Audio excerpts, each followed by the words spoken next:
Hello and welcome back to another video. In today's video I'm going to be giving you a very brief tier list on the new set 7 for TFT. Keep in mind the set's been out for about 16 hours now and I was playing a decent amount today, so this tier list is based on what I've seen from other people on Twitch, some theory crafting as well as some stats from other players on LoL chess. This can be used as a rough guideline as to what is currently meta, however do take it with a grain of salt as I've only been playing for about half a day, so lots of things are definitely going to be changing in the next couple of days, but I wanted to give you something to work with as you start your ranked climb.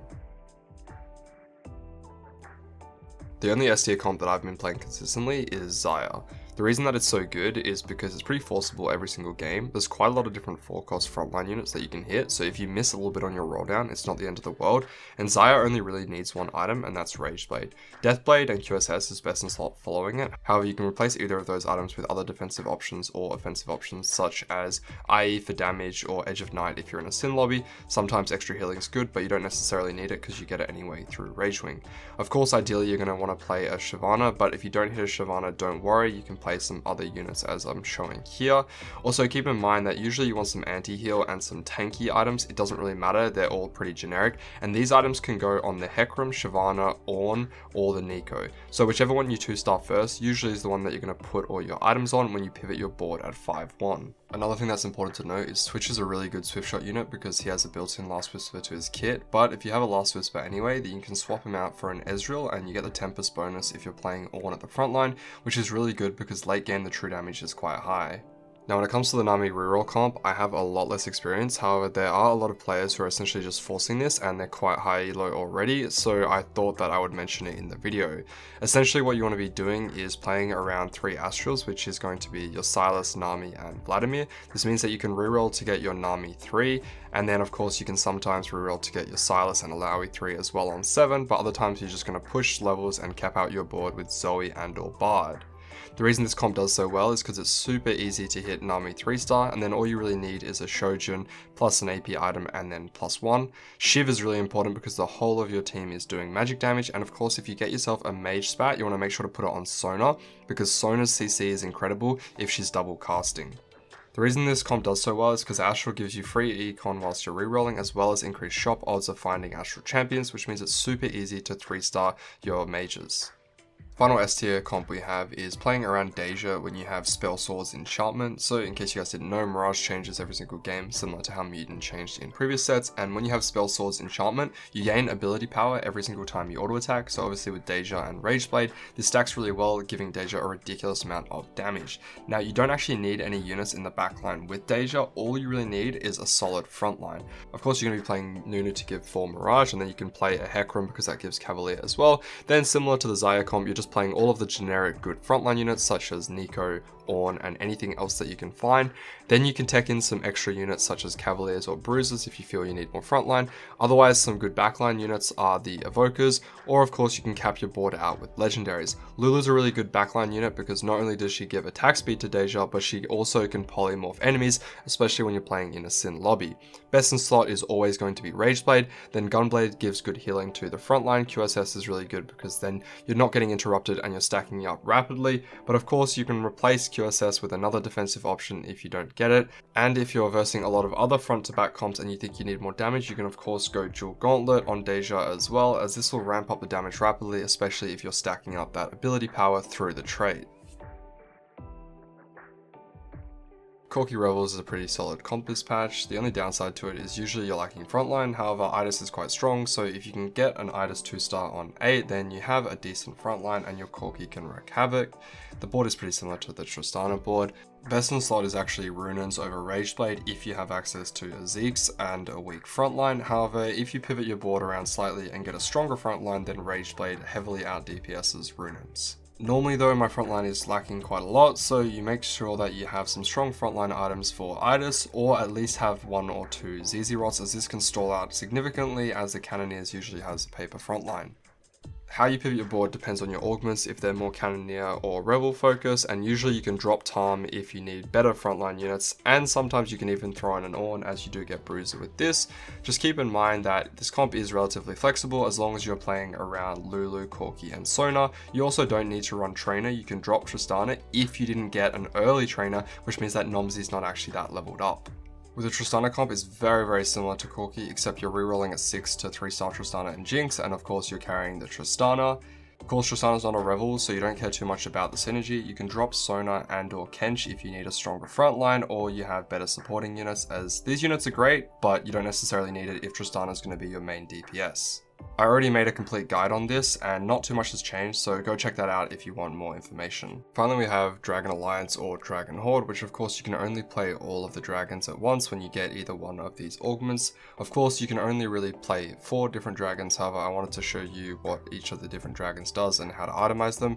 So Aurelion Sol and Aoshin are pretty much the same. They need a Shojin plus an ability damaged item. Of course, the third item is usually going to be healing, but you can play whatever. Deja's the same as you saw him in Mirage. Of course, you want Rageblade, Gunblade, +1 defensive, usually QSS. Siphon needs Rageblade and BT in order to sustain his damage and keep healing. The final item can be something like a Titans or a QSS, and then all of the other 3 dragons pretty much just want defensive items. Shyvana can hold Morello really well, but most of the time they're just going to be your defensive bots, while either Siphon, Deja, Aurelion Sol, or Aoshin are ramping up. Of course, you just play whatever dragons you hit and or have itemized. Keep in mind you want to take this augment when you're in a winning position, because playing this augment from behind is really difficult, as you need enough gold to go to level 8 and or 9 in order to find all of the dragons. Of course, you can cap your board with any legendary as well, as 9 is an odd number of units, meaning you can't play an extra dragon.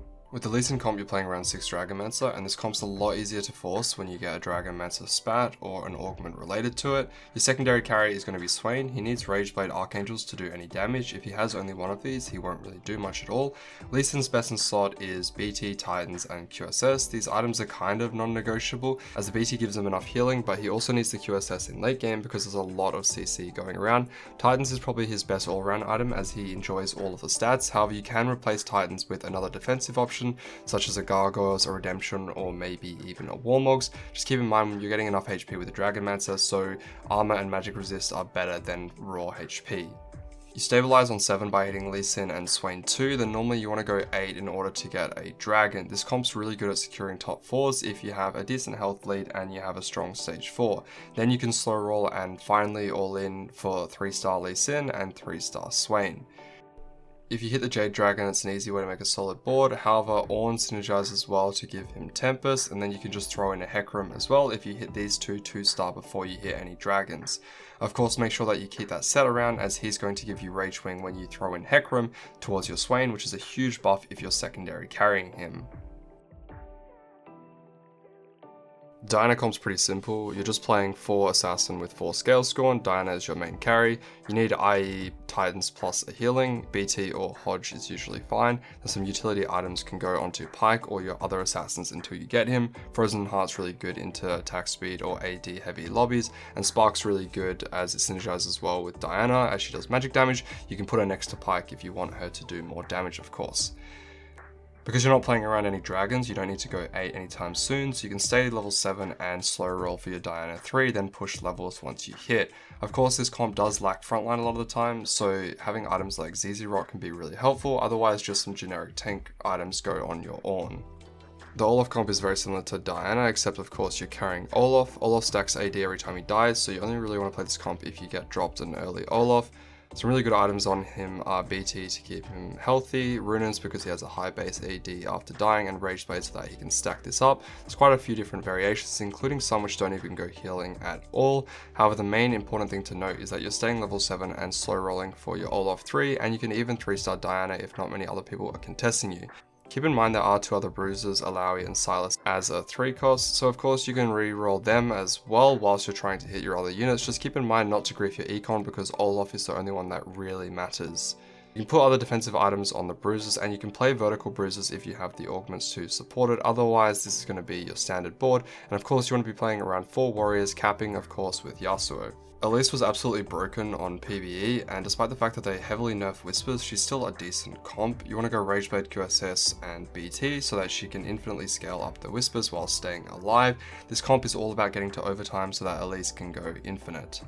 You can of course put the exact same items on Siphon, as he's a very similar unit. You're going to be playing around 6 Whispers, and most of the time it's just going to be 4 Shapeshifter. Depending on your augments, you can also get yourself an Ornn and then play around some of the Bruisers, or you can throw in a Lee Sin to give yourself the Tempest as well. But the main focus is always going to be on Elise, having a very strong front line and letting her scale up.